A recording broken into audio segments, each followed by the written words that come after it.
E para finalizar o nosso vídeo de hoje, quero falar sobre um centroavante ex-Paysandu que está completamente livre do mercado da bola, segundo o site Transfermarkt. Estou falando do Danley, você lembra dele? Jogador que hoje tem 28 anos de idade, começou ali no Independente de Tucuruí em 2020, fazendo uma boa disputa do Campeonato Paraense no ano seguinte e chamando a atenção do Papão. Foram 4 gols em 2021 em 14 jogos e mais 10 gols em 2022 em 35 aparições. Um cara que surgiu bem no Campeonato Estadual, na Copa Verde, onde o Paysandu inclusive foi o campeão na temporada de 2022, mas acabou tendo algumas lesões e não participando da forma que o torcedor esperava, enfim, com a expectativa de ser um artilheiro na Série C do Campeonato Brasileiro, onde acabou marcando apenas 3 gols. Foi para Chapecoense, teve uma temporada discreta por lá, 2 gols em 28 jogos, e estava por último no FC Anyang, esse clube da segunda divisão da Coreia do Sul. Vou deixar aqui para vocês o mapa do Danley, esse mapa de movimentação segundo o SofaScore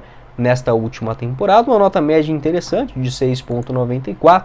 Ele marcou lá na Coreia do Sul 4 gols e 2 assistências em 19 jogos. Não foram números ruins, a questão é que ele não renovou o seu contrato na segunda divisão coreana e hoje está 100% livre para fechar com uma nova equipe. Pode deixar a sua opinião sobre o Danley, se você aceitaria ele de volta na Curuzu atualmente. Eu penso que não é um jogador para ser titular na Série B do Campeonato Brasileiro, mas enxergo que há essa necessidade do Paysandu contratar pelo menos mais um centroavante na sequência do ano para fazer uma sombra aí junto com o Nicolas, né? Já que o Nicolas não faz uma boa Série B, não faz uma temporada regular até aqui. Não acho que o Danley seria esse nome ideal, tá? Mas penso que por conhecer a cidade, conhecer o clube, talvez possa ser uma alternativa plausível, tá? Apenas uma indicação, o jogador que eu estou trazendo aqui no nosso vídeo não foi procurado nessa temporada pelo Paysandu. Ele que surge ainda já velho, né, vamos colocar assim, para o futebol, ali com 24, 23 anos de idade no Independente de Tucuruí,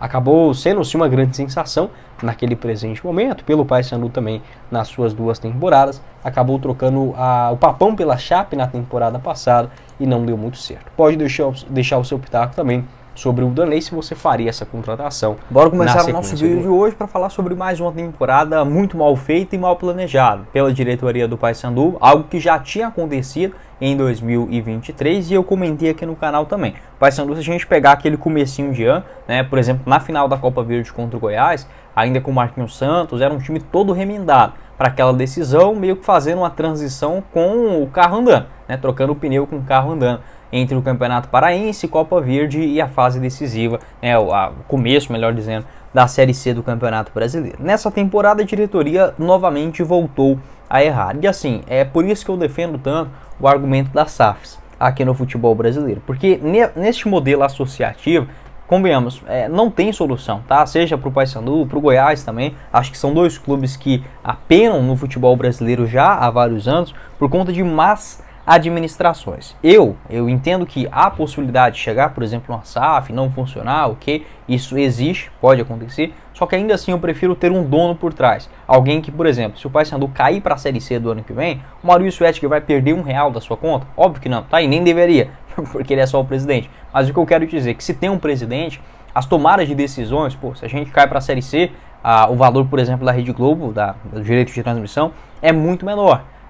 Então na hora de você escolher um diretor de futebol, você vai pensar melhor, você vai buscar melhor no mercado, jogadores da mesma forma, um técnico, e agora recentemente também os retornos no Paysandu, tanto do Márcio Fernandes quanto do Felipe Albuquerque, para mim foi assim, a diretoria implorando pelo rebaixamento para a Série C do Campeonato Brasileiro. Eu não acho o time do Paysandu tão ruim quanto muitos torcedores acabam culpando apenas o elenco. Não acho que a culpa era só do Hélio dos Anjos, agora também não é exatamente só do Márcio Fernandes, só que o time do Paysandu ele não é tão ruim assim. Se a gente pegar peça por peça, era um elenco para ficar pelo menos no meio de tabela, sem passar grandes sustos. Ainda assim, faltou planejamento, tá? Esse mandato do Maurício Ettinger vai até o final de 2024, ele acabou sendo reeleito, né, para esse biênio 23-24. Acho que no geral tem um saldo até mais positivo do que negativo, só que eu gostaria de ver um Paysandu um pouco mais inteligente na hora de contratar jogadores. Por exemplo, naquele começo de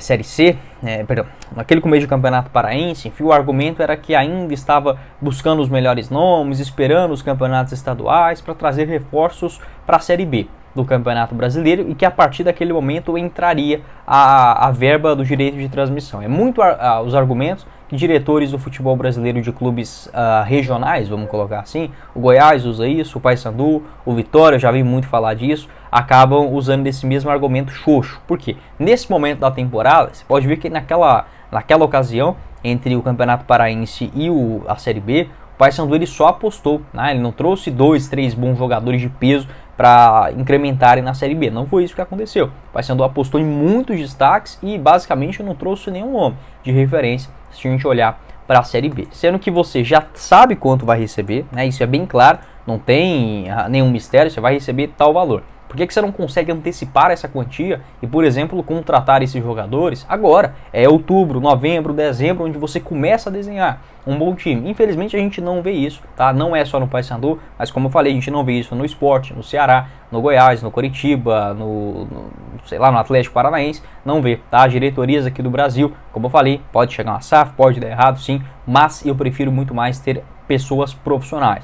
Tá, o Maurício Ettinger não é diretor de futebol, pode gostar do Paysandu, pode estar no clube há muitos anos, só que é muito diferente você gostar, estar ambientado, quanto você analisar, por exemplo, bons jogadores na América do Sul. É uma coisa que não tem absolutamente nada a ver com a outra. Tá? Uma coisa é eu apresentar aqui um conteúdo, a outra é eu ir para a prática e buscar jogadores no mercado. É um trabalho específico e eu vejo que os clubes neste modelo associativo falta muito profissionalismo. E quando eles contratam, acaba sendo mais do mesmo. Né? O Paysandu fica nessa questão. Márcio Fernandes, Hélio dos Anjos, aí depois acaba demitindo. O Remo também, você vê isso muitas vezes. Já aconteceu muitas vezes com o Bonamigo. Pra mim, isso já é algo totalmente ultrapassado. E parece um hobby dos caras, sabe? Aquela coisa que você chega depois do trabalho, ali às 6h30 da tarde, e acaba fazendo. Tá? Um clube do tamanho do Paysandu, com milhões de torcedores e com um faturamento que, tranquilamente, o Paysandu, se chegar na Série A do Campeonato Brasileiro, pode faturar tranquilamente 200, 250 milhões de reais anuais. Ser tratado desta forma, ou pelo menos as atitudes, né, serem neste quesito, eu fico revoltado. Tá? Eu fico revoltado porque acaba que não é só a dificuldade geográfica, a questão de torcida, não é só isso. Os clubes aqui do futebol brasileiro, volto a dizer, Goiás, Vitória, o Sport, o Coritiba, o Paysandu, o Remo, o Vila Nova, pode estar numa boa diretoria agora. Passa 2, 3, 4 anos, acaba entrando no buraco de novo por ter esse modelo associativo que eu tanto condeno, tá? Aqui no Brasileirão. Pode deixar a sua opinião, o que você pensa também sobre esse assunto e a sequência da Série B. Lembrando que para você apostar nesse próximo jogo contra o Paysandu é com a Esportiva VIP, o link no primeiro comentário fixado. Lá você encontra todas as odds na sequência da Série B, como por exemplo, vitória do Papão dentro de casa contra o Ituano, pagando 1,68 a cada real apostado, um empate 3,25 e vitória do Ituano fora a 5. O empate entre Vila Nova e Botafogo, pagando 3,20, vitória do Santos contra o Operário 1,43 e vitória do Novo Horizontino frente à Ponte Preta a 1,51. Essas e todas as outras cotações das séries A, B e C do futebol brasileiro, os jogos do futebol internacional, campeonato inglês, italiano, alemão, espanhol, é com a Esportiva VIP e esta mega vantagem, 100% de bônus no valor do seu primeiro depósito, até R$600. Todas as informações pelo link aqui embaixo. No